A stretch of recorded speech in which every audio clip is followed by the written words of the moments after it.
আসসালামু আলাইকুম রহমতুল্লাহি ওবরাকাতুহ। 1 মিনিট মাদ্রাসা ইউটিউব চ্যানেলে সম্মানিত দিনী ভাই বোনেরা, আমি আশা করি আল্লাহ তাআলার অশেষ রহমতে আপনারা ভালো আছেন, সুস্থ আছেন। আলহামদুলিল্লাহ। পবিত্র রমজান মাসের আগে আজকে হচ্ছে বৃহস্পতিবার। এই বৃহস্পতিবার অত্যন্ত ফজিলতপূর্ণ একটি দিন ও রাত। এই দিনে রাতে যদি আপনারা মনের মধ্যে শতভাগ বিশ্বাস নিয়ে একটি ছোট্ট দোয়ার আমল করেন, আল্লাহ রাব্বুল আলামিন আপনার পরিবার সংসার থেকে চিরতরে অভাব অনটন দূর করে দেবেন, ঋণ মুক্তির ব্যবস্থা করেই দেবেন এবং পবিত্র রমজান মাসে আপনার পরিবার সংসারে ইনশাআল্লাহ গায়েবী রিজিক প্রদান করবেন। মনের মধ্যে বিশ্বাস নিয়ে পবিত্র রমজানের আগে আজ বৃহস্পতিবার দিনে বা রাতে যখনই সময় পাবেন তখন এই আমলটি করবেন। এই উদ্দেশ্যে বা নিয়তে ভিডিওটুকু সম্পূর্ণ দেখুন। আবদুল্লাহ ইবনে উমর রাদিয়াল্লাহু তাআলা আনহু বলেন, 5টি রাত এমন রয়েছে যে রাতের দোয়া ফিরিয়ে দেওয়া হয় না। 1 নম্বরই হলো জুমার রাত, 2 নম্বর রজব মাসের প্রথম রাত, 3 নম্বর শাবান মাসের 14 তারিখ দিবাগত রাত, যেটাকে আমরা শবে বরাত বলে থাকি, 4 নম্বর ঈদুল ফিতরের রাত এবং 5 নম্বর ঈদুল আজহার রাত। হযরত ইবনে আব্বাস থেকে বর্ণিত একটি দীর্ঘ হাদিসে আল্লাহর রাসূল সাল্লাল্লাহু আলাইহি ওয়াসাল্লাম বলেছেন, হে আলী, শুক্রবার রাতের শেষ তৃতীয়াংশে সাহস করে উঠে পড়ো, কারণ এটি একটি গুরুত্বপূর্ণ সময় এবং এতে দোয়া কবুল হয়। আল্লাহ রাসূল সাল্লাল্লাহু আলাইহি ওয়াসাল্লাম আরও ইরশাদ করেছেন, সোমবার ও বৃহস্পতিবারে আল্লাহ সব মুসলিমকে ক্ষমা করে দেন, তবে ওই 2 ব্যক্তি ছাড়া যারা একে অপরকে বর্জন করেছে। তাদের সম্পর্কে রব্বুল আলামিন আল্লাহ তাআলা বলেন, পরস্পর মিলে যাওয়া পর্যন্ত এদেরকে আপন অবস্থায় ছেড়ে দাও। ইবনে মাজার একটি হাদিস। তাই এই হাদিসের আলোকেই আলেমেরা বা স্কলাররা বলে থাকেন যে বৃহস্পতিবারে অন্তত বিবাদ মিটিয়ে নেওয়া উচিত, কেননা যেসব মুসলমান ঝগড়া করে ও অন্যের প্রতি রাগান্বিত হয় তাদের এই রাতেও ক্ষমা করা হবে না। একইভাবে আত্মীয় স্বজনের সাথে সম্পর্ক ছিন্নকারীকেও এই রাতে ক্ষমা করা হবে না। এ কারণে নবীজি সাল্লাল্লাহু আলাইহি ওয়াসাল্লাম কোনো মুসলমানকে অন্য মুসলমানের সঙ্গে 3 দিনের বেশি রাগ করে থাকতে নিষেধ করেছেন। বুখারী মুসলিম শরীফের সহিহ একটি হাদিস। বৃহস্পতিবার রাত অর্থাৎ দিবাগত রাতই হচ্ছে জুমাবারের অন্তর্ভুক্ত, তাই আমরা বৃহস্পতিবার দিন থেকেই আমলটি করার চেষ্টা করব। বুধবার রাত মানেই আপনার বুধবার দিবাগত রাত মানে বৃহস্পতিবারের রাত, এবং বৃহস্পতিবার দিবাগত রাত মানে জুমার রাত বা শুক্রবারের রাত। আমরা তাই বেশি বেশি করে দরুদ ও ইস্তেগফার পাঠপূর্বক এই ছোট্ট দোয়ার আমলটি করব রিজিকে বরকত লাভের জন্য।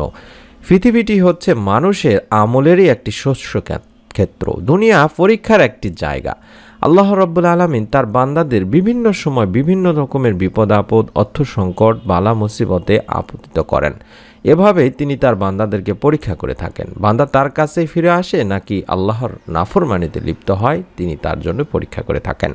আল্লাহর পক্ষ থেকে আসা বিপদ আপদ সবসময় আযাব বা শাস্তির রূপে পতিত হয় না। কখনো বান্দার ঈমানি পরীক্ষা ও ধৈর্য যাচাই করার জন্য এই বিপদ আপদ বা আযাব পতিত হয় থাকে। যারা আল্লাহর উপর পূর্ণ আস্থা রেখে ধৈর্য ধারণ করে, রব্বুল আলামিন আল্লাহ তাআলা তাদেরকে এর বিনিময়ে উত্তম প্রতিদান দান করবেন। তাই তো আল্লাহ তাআলা পবিত্র কোরআনুল কারিমে বলেন, নিশ্চয় আমি তোমাদের কিছু ভয় ও ক্ষুধার দ্বারা, ধন সম্পদের ক্ষতি ও প্রাণহানি এবং ফল ফসলের ক্ষতি দ্বারা পরীক্ষা করব, আর তুমি ধৈর্যশীলদের সুসংবাদ দাও। সূরা বাকারাতে বলা হয়েছে, মানুষের কঠিন বিপদ আর সংশয়ের সময় আল্লাহ তাআলা নিজ অনুগ্রহেই সেই বান্দাদেরকে পথ দেখান। শত অন্ধকার থেকে তিনি বান্দাকে আলোর দিকে নিয়ে যান।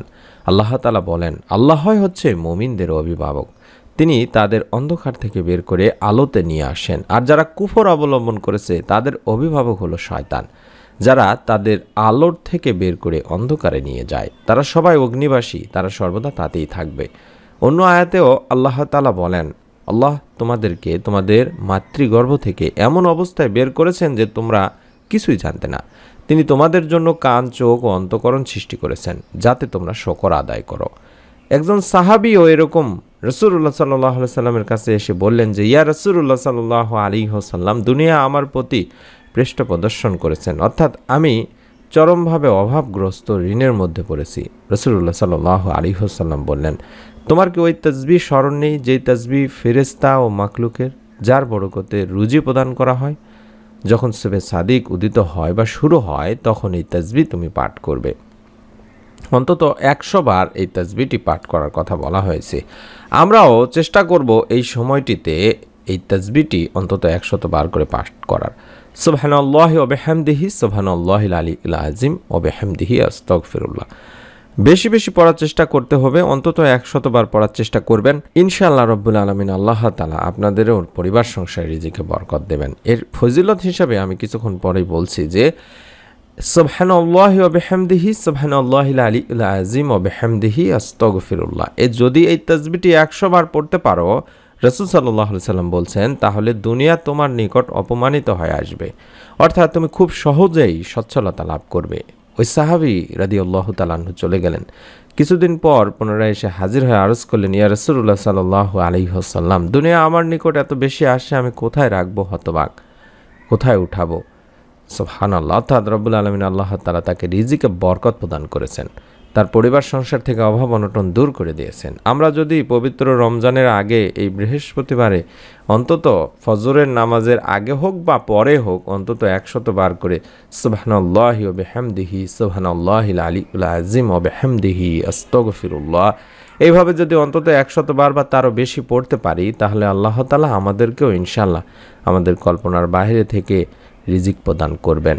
এবং এর পাশাপাশি আরেকটি ছোট্ট দোয়া আপনারা পড়তে পারেন।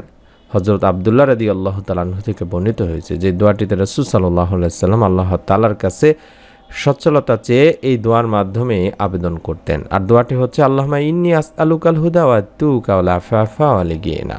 আল্লাহুম্মা ইন্নী আসআলুকাল হুদা ওয়া আতুকা ওয়াল আফাফা ওয়াল গিনা। হে আল্লাহ, আমি তোমার কাছে হেদায়েত, তাকওয়া, নিষ্কলুষতা ও সচ্ছলতার জন্য প্রার্থনা করছি, বা ঋণ মুক্তির জন্য প্রার্থনা করছি, বা রিজিকে বরকতের জন্য প্রার্থনা করছি। সহিহ মুসলিম শরীফের একটি হাদিস। এবং যদি সম্ভব হয় সারাদিনে 24 ঘন্টার মধ্যে 100 বার শুধুমাত্র আস্তাগফিরুল্লাহ পড়বেন। নবীজি সাল্লাল্লাহু আলাইহি ওয়াসাল্লাম এই বিষয়ে বলেছেন, যে ব্যক্তি অধিক পরিমাণে আস্তাগফিরুল্লাহ পাঠ করবে, যার অর্থই হচ্ছে আমি আল্লাহ রব্বুল আলমিনের কাছে ক্ষমা প্রার্থনা করছি বলবে, রব্বুল আলমিন আল্লাহ তাআলা তার সব দুশ্চিন্তা থেকে তাকে মুক্ত করে দেবেন, সব সংকট থেকে তাকে মুক্তি দেবেন, এবং তাকে এমনভাবে অর্থ প্রদান করবেন বা অর্থ দান করবেন যা কোনো মানুষ ধারণাও করতে পারে না। সুবহানাল্লাহ। তাই আমাদের বিশ্বাস রাখতে হবে যে আমাদের রিজিকের ব্যবস্থা মহান আল্লাহই করবেন। তাই রিজিক অন্বেষণের সঙ্গে সঙ্গে মহান আল্লাহ তাআলার কাছে প্রার্থনা করে যেতে হবে, তিনি যেন আমাদের সবাইকে উত্তম রিজিক দান করেন। আমিন। আমি আশা করছি আপনাদের কাছে ভিডিওটি অত্যন্ত গুরুত্বপূর্ণ মনে হয়েছে। যদি সম্ভব হয় তাহলে অবশ্যই ভিডিওটিতে একটি করে লাইক দেওয়ার এবং কমেন্টে আপনি আপনার মতামত জানানোর চেষ্টা করবেন বা নিয়ত করে আমলটি করার চেষ্টা করবেন।